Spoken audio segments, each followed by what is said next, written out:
Hey, before we get started here, let me remind you the way not to miss anything is to become a subscriber.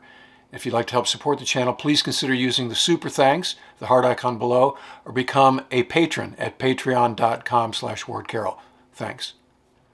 Robin Olds was born into a military aviation family. His father Robert was an Army Air Corps pioneer who was at one point in his career aide to General Billy Mitchell and actually testified at General Mitchell's infamous court-martial hearing. Robin's mom died when he was 4 years old, and so his father was his principal influence growing up. During Robin's high school life, his father was stationed at Langley Air Force Base in Hampton Roads, where he oversaw the development of the B-17 and the B-24, and Robin was a football standout at Hampton High School. Robin was given first-hand exposure to Army aviation. His father took him flying in a de Havilland, and also he got a ride in a B-24 during his high school life. And those experiences very much forged Robin's desire to be an Army aviator. When the Germans invaded Poland, Robin tried, like many Americans, to join the Canadian Air Force because they were accepting candidates at a young age. But Robin's dad spiked that idea, and he wound up going to prep school instead on his way to West Point. Robin entered West Point as a member of the class of 1943. He was a football standout there, actually played both offense and defense, and halfway through his time at West Point, America entered World War II as a result of the Japanese attack on Pearl Harbor. At that point, Robin's class had to choose one of two pipelines, either ground or air. And of course, Robin chose air.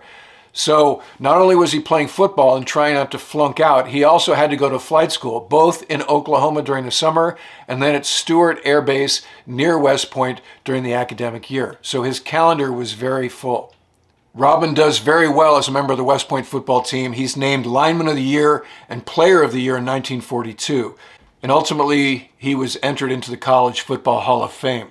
In addition to balancing academics and football and flight school, Robin also pursued trying to have a social life. And he got nailed during his senior year for taking an unauthorized trip into New York City, where he partied a little too hardy and came back hungover. So as a result of that, he was demoted from cadet captain to cadet private, and he wound up serving restriction for the balance of his time as a cadet. Now, towards the end of his undergraduate flight school syllabus, he's told by an instructor he does not get along with, a guy they called Military Bill, that he's too big for fighters and he's going to wind up flying bombers. This is bad news for Robin because he very much wants to fly fighters.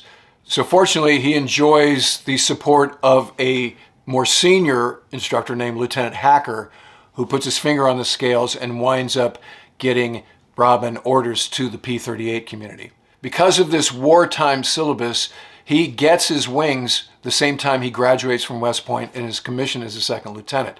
In fact, his wings are pinned on by the legendary General Hap Arnold, who was a friend of his father's.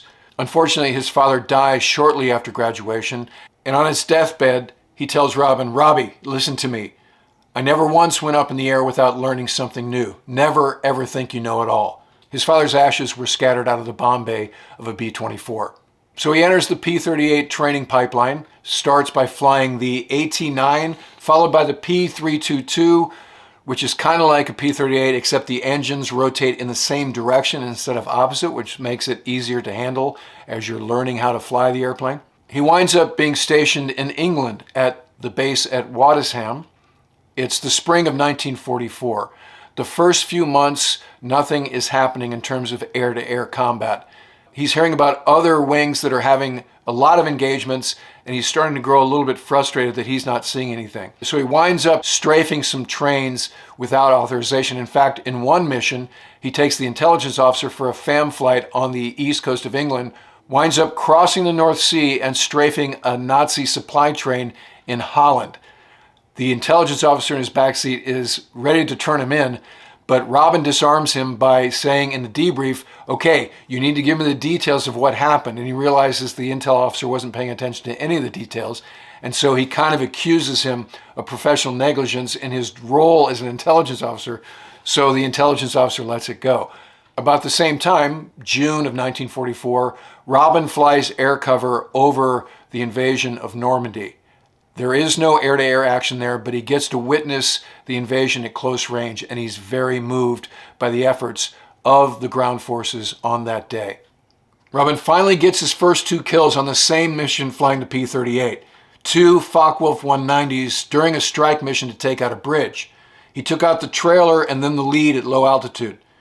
His gun camera didn't work, but the observers on the ground saw the whole thing and they reported it to his wing, so he got credit. A few weeks later, he's leading a four-ship of P-38s on a bomber escort mission. Dash 3 and Dash 4 both report engine trouble, and they can't keep up, and they believe it's because they had bad fuel. So Robin presses ahead with his wingman, and he gets a long-range tally on what he guesses are about 50 Messerschmitts.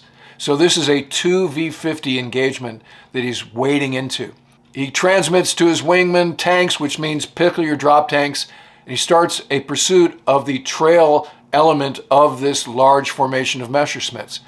He rolls in on one of them, and right when he's about to pull the trigger, both engines stop. And he realizes that when he pickled his tank, he did not switch the fuel to internal source, so his engines stop working. And before his engines start back up, he squeezes the trigger and takes out the Messerschmitts. So he lays claim to being the only fighter pilot to get a kill while dead sticking the airplane. He quickly rolls in on another Messerschmitt, takes it out, which brings his total to 4, and then he looks down his canopy rail and sees a Messerschmitt rolling in on a P-51, and it looks like the P-51 pilot is unaware he has a bandit on his tail. So he rolls into a pure vertical dive, and in the process, he gets the P-38 going too fast and enters what's called compressibility, which is where high-speed airflow over the airplane keeps the elevators from working. So he has no control and he's in a dive. So he throttles back, pretty sure he's about to crash, and finally the air is thick enough at low altitude that he pulls out, barely missing the ground. He's feet over a wheat field. And there is a Messerschmitt on his tail. Now, in spite of the fact his airplane has sustained damage to the fuselage because of his high-speed dive, he's lost part of his canopy and one of the panels on the nose. He manages to reverse on this Messerschmitt and shoot it down. He flies back to Waddesdam, kind of shaken after what has just happened, lands, and only then does the crew chief point out that Robin has become the 479th Fighter Group's first ace of the war. Shortly thereafter, the 479th transitions from the P-38 to the P-51. Robin gets one more kill in the P-51 during a bomber escort mission, so now his total is 6. And then he gets orders back home because he's finished the requisite number of missions for a tour. Robin goes home on extended leave and he winds up back at West Point. In his memoir, he writes, "West Point was still West Point. Nothing had changed.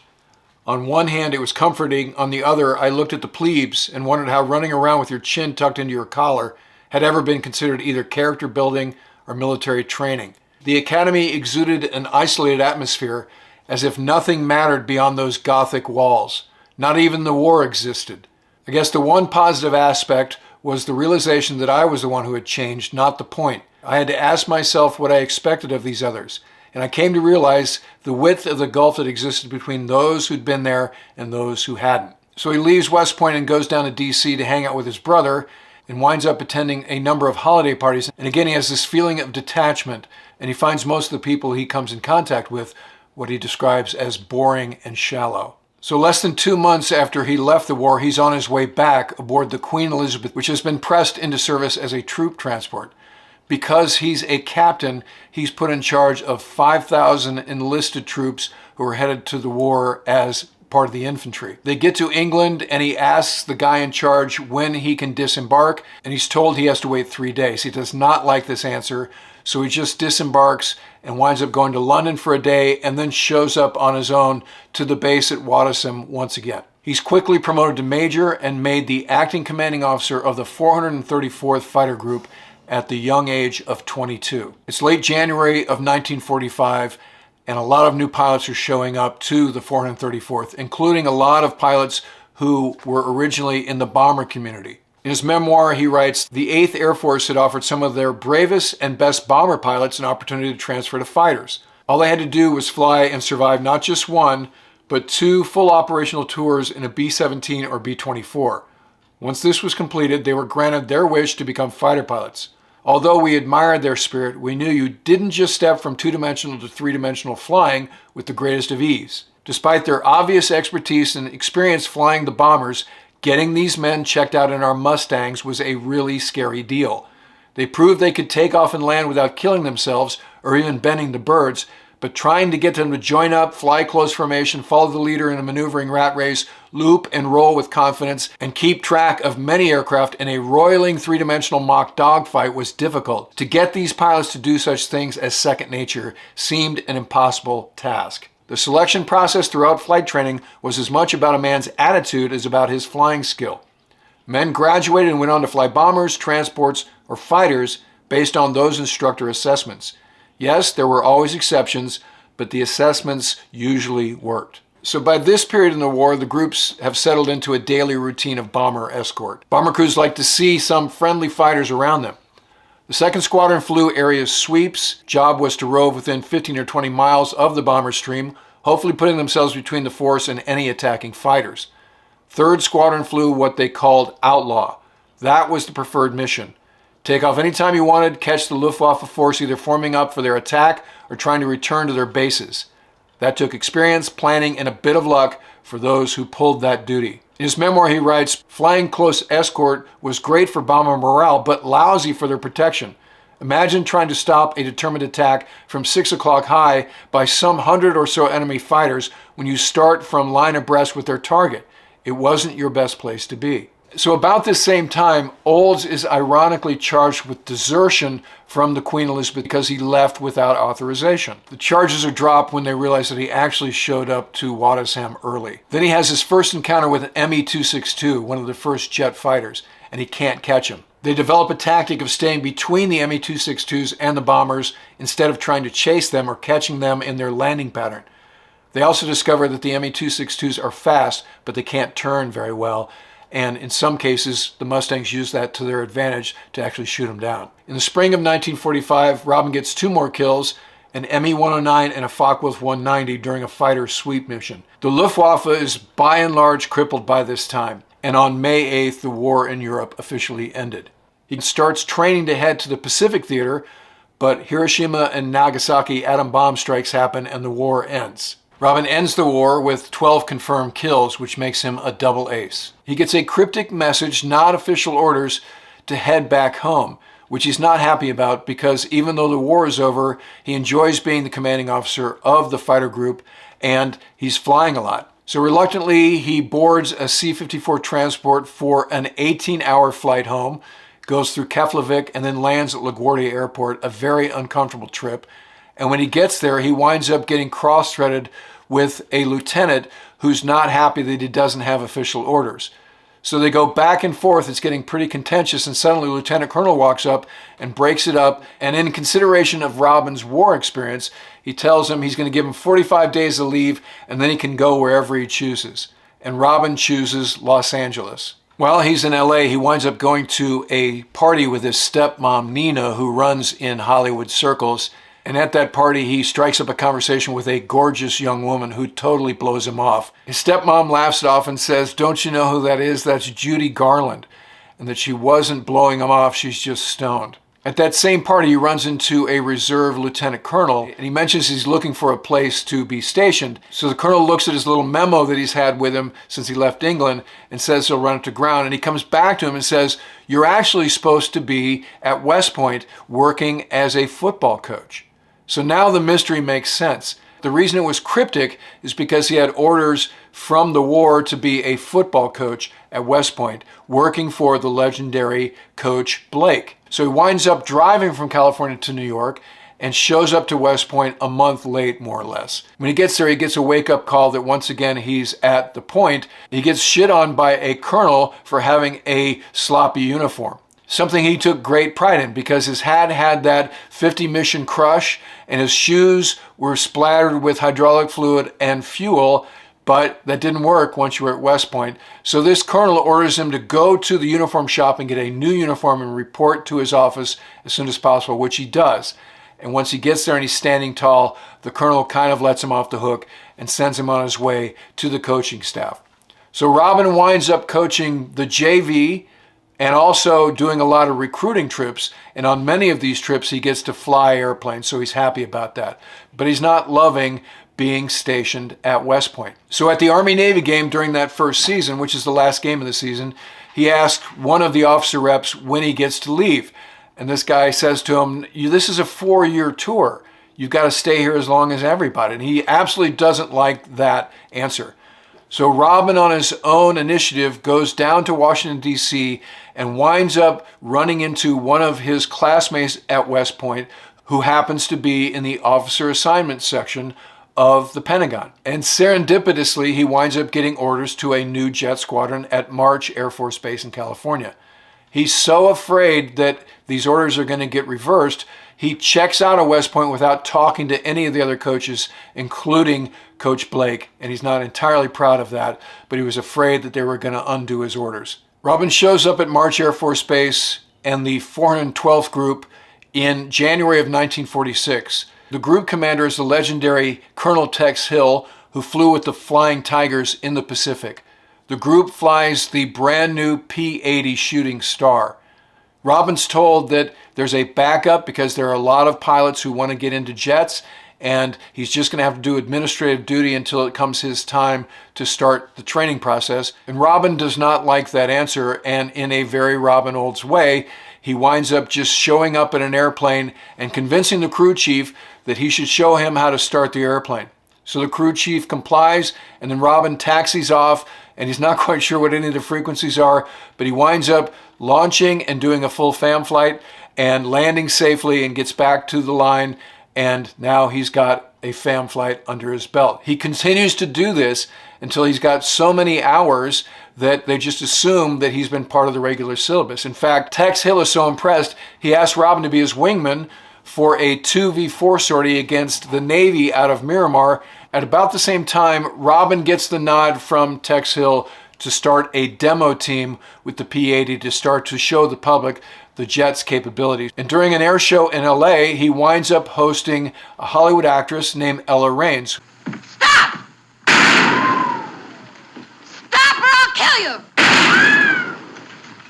Their relationship gets serious pretty quickly, and Robin winds up spending his time between flying the P-80 at March Air Force Base and hanging out with Ella in her social circle around Hollywood at night. So he becomes friends with John Wayne and John Ford and David Niven and other Hollywood stars. Eventually, Robin proposes to Ella. She says yes. The date is set for February 6th, 1947. Now, during an air show on July 4th of that year, the flight lead, a guy named Pappy Herbst, who was a well-known Air Force pilot, decides to do an audible, and he adds an extra loop to the demonstration routine. Robin recognizes that they've entered the loop too low, and so on the backside of it, he bails and barely manages to pull out in time to avoid hitting the ground.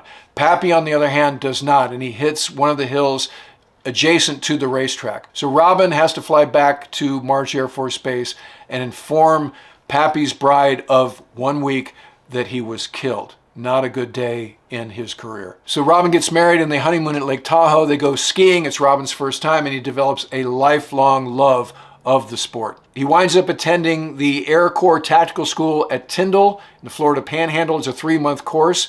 Then returns to March and escorts the British Vampire demo team for a month. As a result of that relationship and the network with those British pilots, he accepts orders for an exchange tour in England. It's now October of 1948. And by this time, the Army Air Force has become the U.S. Air Force. He spends a year flying the Meteor 4 out of England. After that, he reports to the 1st Fighter Group at March Air Force Base, where he's assigned as the ops officer for the 94th Fighter Squadron, which had the heritage of being Eddie Rickenbacker's hat in the ring outfit. So he's happy because now he's stationed near where Ella actually wants to be, which is Hollywood, and he's flying the F-86 Sabre, which is a huge improvement in jet engine technology and fighter aviation over the P-80. Robin is assigned as commanding officer of the 71st Fighter Interceptor Squadron. The Korean War starts, but his squadron is transferred from March to Griffiths and then Pittsburgh. Robin wants orders to the war, but he doesn't get them.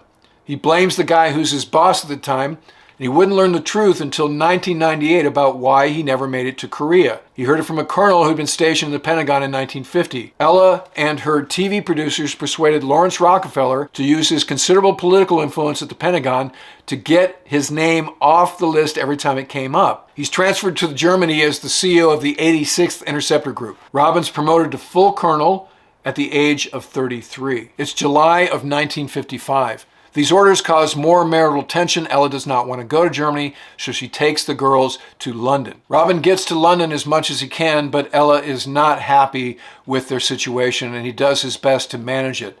In the middle of all of that, he's hospitalized with hemorrhoids for 40 days. Not a terribly pleasant experience, as you might imagine. He gets orders from Germany to Libya. Now, if Ella refused to live in Germany, she certainly had no interest in living in Libya. So she takes the girls from London and moves back to Hollywood. Robin tries to develop a training plan, but the U.S. Air Forces in Europe, which is his parent command, won't fund it because their focus is on the Cold War and the Soviet nuke threat. So he winds up leading his own effort to build a range in the desert, and he and his men lay out dive, skip, and strafe targets. They build the spotting towers, they put up radio masts, moved in power generators, and built a first-class range complex on his own.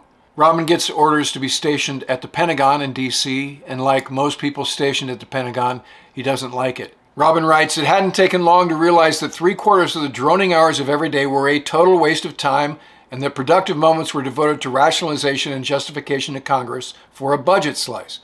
We colonels were the peons.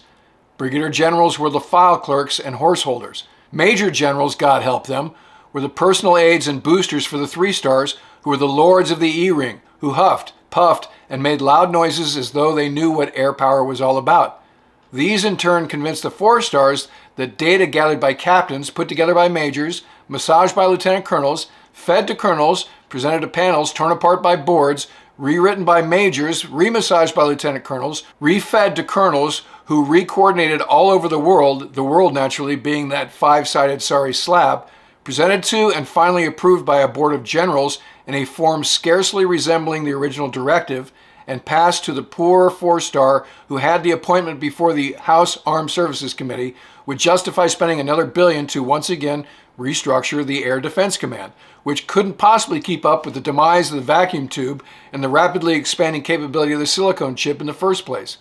All that money amounts beyond comprehension to do what, against whom, to what end?" What's interesting about that passage is that sentiment where Robin Olds is referring to the mid-50s could it be written by an officer stationed in the Pentagon today. In 1959, Robin moves from his Air Force HQ job to the Joint Staff, still working in the Pentagon. He worked for Major General Maurice Preston, who was a missileer, and he constantly told Robin that he was living in the past.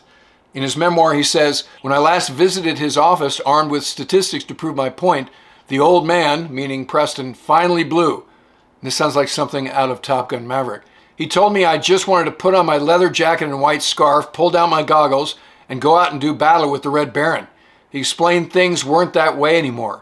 This was the modern age. No more iron bombs and 50 caliber bullets. No more dogfighting. He told me my studies trying to prove we didn't have any conventional capability left in our United States Air Force were a waste of time. He claimed we didn't need bombs and bullets and conventional training programs for fighter pilots. He said we didn't need to make formation takeoffs and overhead landing breaks, and we didn't need to pay too much attention to the close air support mission I was harping about. Then he looked right at me and pointed his finger. He told me to get it through my head and understand we would never fight a conventional war again. Never." So remember, this is 1959. So Colonel Olds also points out that Air Force leadership was willfully ignoring the lessons of the Korean War and the growing threat posed by communists in Indochina at that time. In the middle of 1963, Robin gets orders as the wing commander for the 81st Tactical Wing in Bentwaters, England. They live on base over there. Ella comes along, kind of reluctantly agreeing to try being a good Air Force commander's wife. Their neighbor and the deputy commander of the wing is the legendary Chappie James, and this is the beginning of a relationship that would continue for the balance of both of their careers. This wing flies the Voodoo, the F-101. The primary mission is low-level nuclear delivery. Many of their con ops involve one-way missions. 1965 rolls around and the Vietnam War is heating up. Robin swears not to miss this one like he missed Korea, but he gets word that he's on the brigadier general list. And he's concerned that there hasn't been a fighting general since Custer. So he has to figure out a plan to do something that'll keep him off the brigadier list, but not get him thrown out of the Air Force. So he can't refuse general because they'll just retire him. So he has to do something else. So he decides to form a demonstration team using the Voodoo without asking for permission above his pay grade. He does 2 air shows and then word gets to the general and it has the desired effect. His 2-star boss chews him out for his actions in doing these Voodoo air shows without permission, tells him he'll never make general and that they're going to send him to Southeast Asia as punishment, which is what he wants. Eventually he gets orders as the 8th Tactical Fighter Wing Commander, which is stationed at Ubon Royal Thai Air Force Base in Thailand. And he stops en route to get a quickie checkout, as he describes it, in the F-4. So at this time, Chappie James is coincidentally the Deputy Commander for Operations at the 4453rd Training Wing at Davis-Monthan, which is where the F-4 training takes place. And he sets up a quick syllabus for Robin. And on his second familiarization flight, he asks his pilot, a guy named Major Bill Kirk, about the Phantom's tendency for adverse yaw. And while they're exploring this regime, Robin winds up getting the F-4 into an inverted spin. Both engines flame out. Major Kirk has to talk him into deploying the RAT, which is the auxiliary turbine, getting the generators back online, and eventually getting both engines restarted, which they do. So a real eye-opener, and Robin gets a quick appreciation for where you don't want to take the F-4 if you didn't have to. Now, before Robin got to the Vietnam War, he was already concerned about the way it was being waged. The concept of limited war that was being orchestrated by the Johnson administration, and particularly Secretary of Defense McNamara, was not the way to go, in Robin's opinion. So when he arrived at Ubon Air Base in Thailand, he found the 8th Tactical Fighter Wing kind of in a state of disarray. The colonel he was relieving had only flown 12 missions in 10 months, instead of the minimum of 100 missions during that time frame. He discovered that some of the aviators were dropping their bombs in Laos and trying to count those sorties towards their 100 minimum missions. So Colonel Olds immediately puts himself on the flight schedule for combat sorties. He starts as the wingman and he tells his flight leads to train him well because very soon he's going to be their flight lead. And during these early missions he discovers a general lack of air discipline. Too much chatter on the radios, folks not hitting their numbers, not following their routes, altitudes, times on targets, these kinds of things. So these debriefs are tough, and some of these guys have been in country for some months. They're not happy about it, but Robin doesn't care. The Air Force also lets Robin build his team. His vice commander is Colonel Vermont Garrison, who was an ace both in World War II and Korea. And a few months later, he brings in Chappie James to replace an ineffective deputy commander for operations. So the Olds-James combo gets a nickname that wouldn't be PC these days, Black Man and Robin. And then Chappie fleets up to be the 8th Tactical Fighter Wing vice commander in June. He succeeds Garrison, who has completed his tour. Another problem that Colonel Olds is dealing with in the early months of his tenure at the 8th Tactical Fighter Wing is the attitude of his intelligence officers. Basically, they're not telling him what he needs to know. And their logic is, if we tell you what we know, you'll act on it, you'll change your tactics, and then the enemy will know that we know, and therefore we won't know things in the future. And this is a point of great contention between the wing commander and the intelligence officers for the duration of his time in country. Now, on one strike mission, a North Vietnamese SAM hits a MiG instead of him, and he transmits, "Nice work, you dumb bastards," figuring that they're monitoring their freak. On that same mission, one of his wingmen is hit by a SAM, and Robin gets a tanker, a KC-135, to join them and drag the damaged F-4 back to their base in Thailand, where he does a precautionary landing and has his remaining engine flame out during the rollout, so that was a close one. He finds out later that the tanker crew is being court-martialed for flying over North Vietnam to meet the stricken Phantom, so he puts that crew up for a Silver Star instead, which ends the court-martial process. And in another bit of frustration with the intelligence officers, he finds out that the reason the MiG got shot down by that North Vietnamese SAM is that North Vietnamese pilot flew above 3,500 feet, which it turns out is a quote-unquote missile-tight altitude. So Robin goes, "What do you mean missile-tight altitude?" And the intelligence officer goes, "Yeah, they don't fly above 3,500 feet because that's where they shoot their SAMs." So Robin's like, "Well, why don't you tell us that? Because then we would stay below 3,500 feet during certain parts of the mission so we don't get shot by SAMs." And again, the intel officer says, with a straight face, if we told you that, you'd react, and then they'd know that we know, and we wouldn't find out things in the future. And later, after a strike mission goes poorly, Robin confronts that same intel guy to find out what he knows. And this intelligence officer says, yeah, the MiGs have been practicing for 2 weeks to get into position to do that. They've been taking off when the strike force is coming in, circling at high altitude, and practicing dives in pairs to come in behind you. So Robin kind of loses it and says, well, why didn't you tell me? And again, with a straight face, the intelligence officer says to him, well, it's classified. And Robin shoots right back. There are now 6 aviators in Hanoi, and we've lost 3 airplanes, and we could have easily countered this had you told us what you know. You are the direct cause of this loss. So ultimately, even that doesn't convince the intelligence officers they need to be more forthcoming with their information.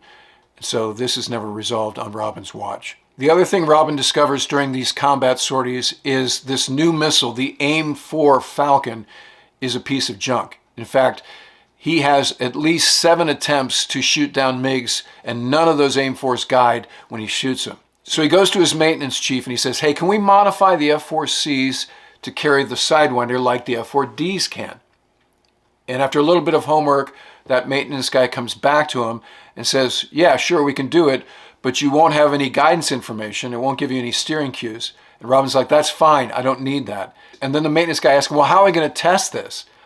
And Robin says, well, once you get it all wired up, I'll fly to Laos and I'll aim at the sun. And if it comes off and doesn't hit the airplane, we'll be good to go. At that point, the maintenance guy says, you know, this is very much against regulations. And Robin says, I'll provide top cover. Don't worry about it. Just do it. So he does. Another great example of where Robin does not suffer a process, maybe recklessly if you were a systems command kind of guy, but he gets it done. And their F-4Cs can now carry the Sidewinder, and this comes in handy as the months go on. He meets Ella in Bangkok about halfway through his time in country for some R&R, and she kind of gives him an ultimatum, which is basically, it's either me or the Air Force. And so he winds up leaving R&R 2 days early to get back to his men. At this point, he's convinced that Ella is going to divorce him before his tour is through. When he gets back to Ubon after R&R, he starts to grow a mustache that becomes his signature look for his time in country.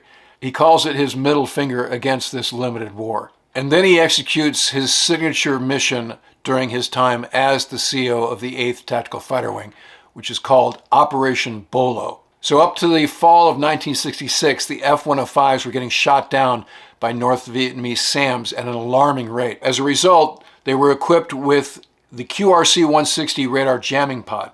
And at that point, the SAM losses all but ended. So in turn, the North Vietnamese start targeting the F-4s that don't have the pods, and F-4 losses start mounting. So as a result of that, the rules of engagement are changed so that the F-4s can't escort the F-105s into the SAM envelopes. And because of that, the North Vietnamese MiG-21s, which are pretty new, start to go after the F-105s. So Robin comes up with a plan for the F-4s to imitate the F-105s by carrying the QRC-160, which they have to modify the Phantom to carry that pod. And they want to fly the F-105 attack profile using the F-105 call signs on the radio as a way to fool the MiG-21s. So it takes a few months to run this plan up and down the chain of command. Finally, they get permission. They launch the first sortie on January 2nd of 1967. That mission results in 7 MiG kills, including 1 by Robin, which is his first MiG kill. A later mission kills 2 more. Everyone involved in the first mission is awarded a Silver Star. This is an unqualified success. They wind up shooting down almost half of the existing MiG-21 inventory in the North Vietnamese Air Force. Here's how Colonel Olds characterized Operation Bolo for a video crew that happened to be there once he got back. Deliberately planned fighter sweep went just as we'd hoped. The MiGs came up, the MiGs were aggressive, we tangled, they lost. 4 months later, Robin destroys another MiG-21. 2 weeks after that, on May 20th of 1967, he shoots down 2 MiG-17s in what one of his pilots described as a vengeful chase after the MiG shot down his wingman during a large dogfight. So this brings his total to 16 confirmed kills, 12 in World War II and 4 in Vietnam, and makes him a triple ace. So at that point, Robin gets word that if he shoots down a 5th MiG in Vietnam, that he's going to be relieved of command because of 2 things. First, they're afraid that he'll be exploited by the North Vietnamese if he's shot down and becomes a POW.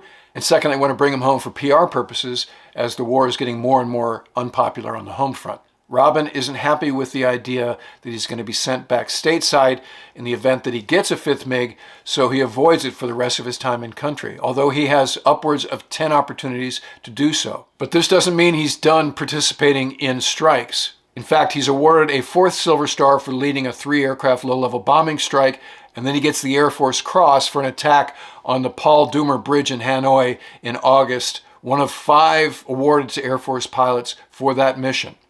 He flies his final combat mission over North Vietnam on September 23, 1967. His 259 total combat missions include 107 in World War II and 152 in Southeast Asia, 105 of those over North Vietnam. So reluctantly, Colonel Olds ends his time as the CO of the 8th Tactical Fighter Wing, and he gets orders to be the Commandant of Cadets at the U.S. Air Force Academy.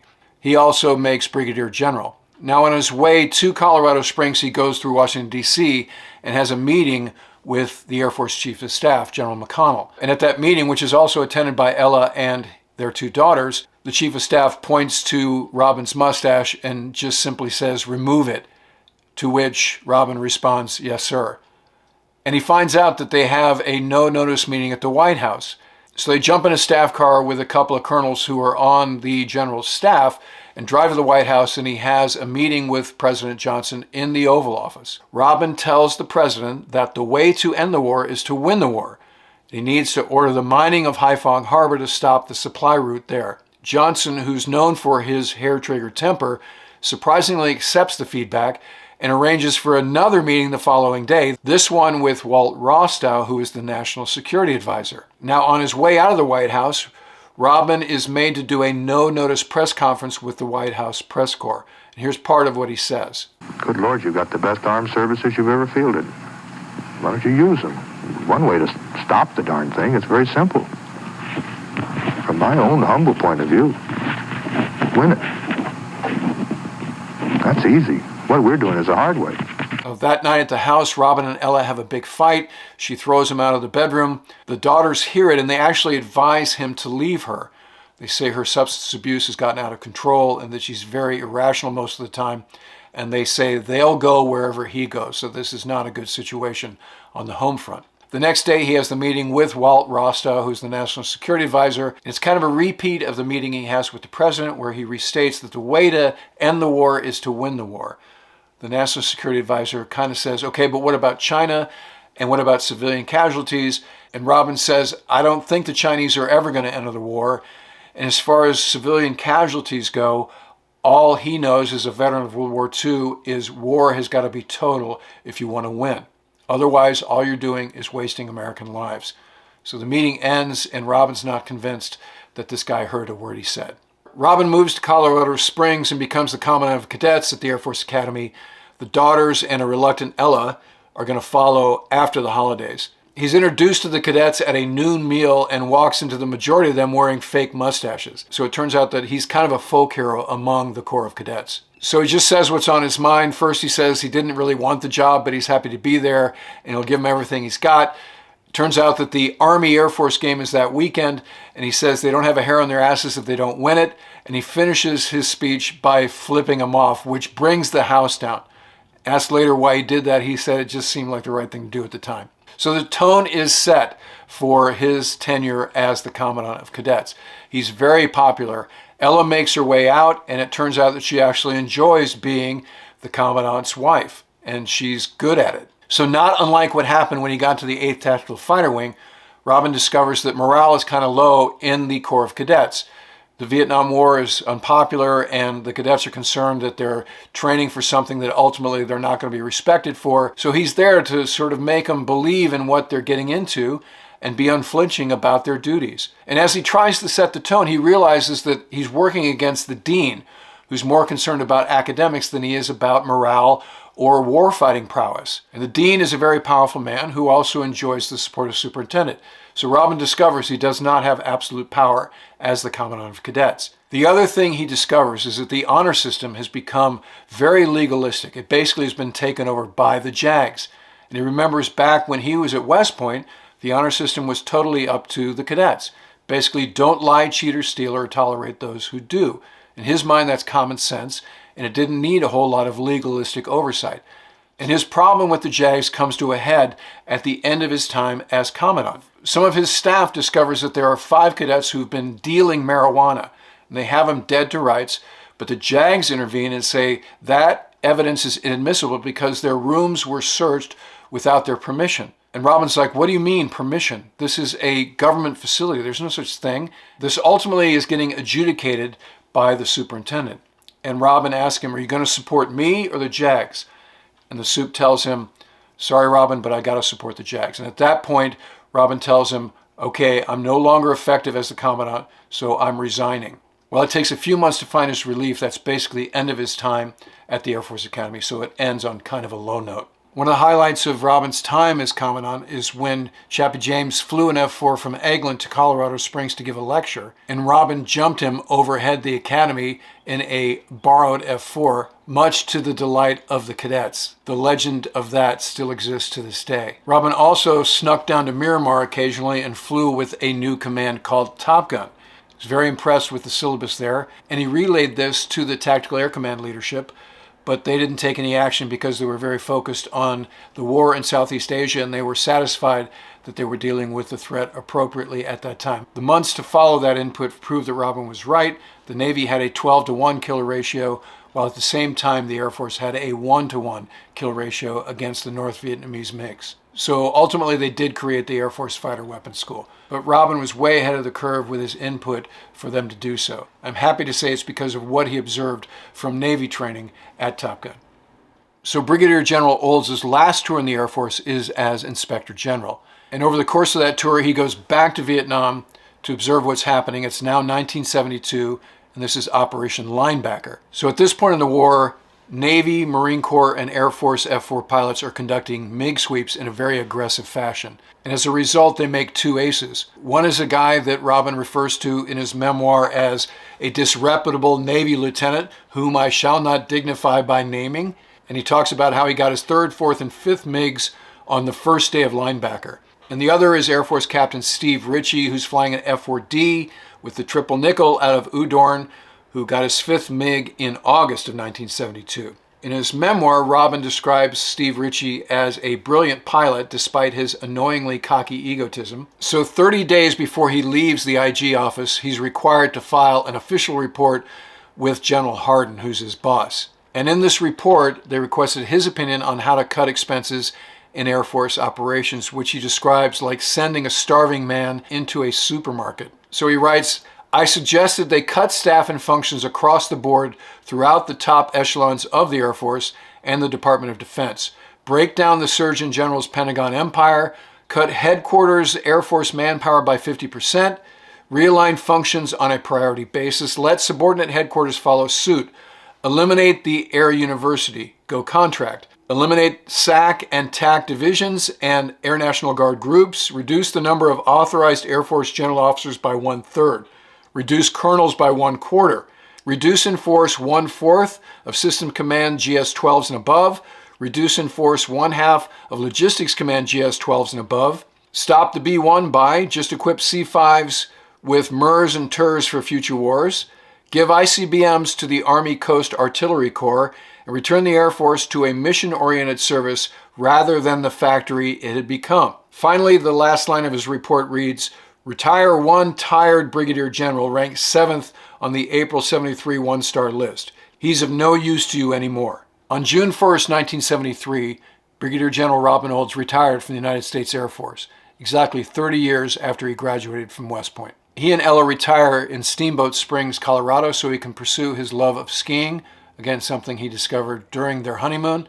But unfortunately, while their marriage barely survived his military career, it did not survive his life after the Air Force, and they divorced in 1976. And then tragically, Ella died of throat cancer 12 years after that. Now, at the end of his memoir, Robin writes about this recurring dream he kept having towards the end of his life, and it's beautiful. I taxi into a deserted ramp.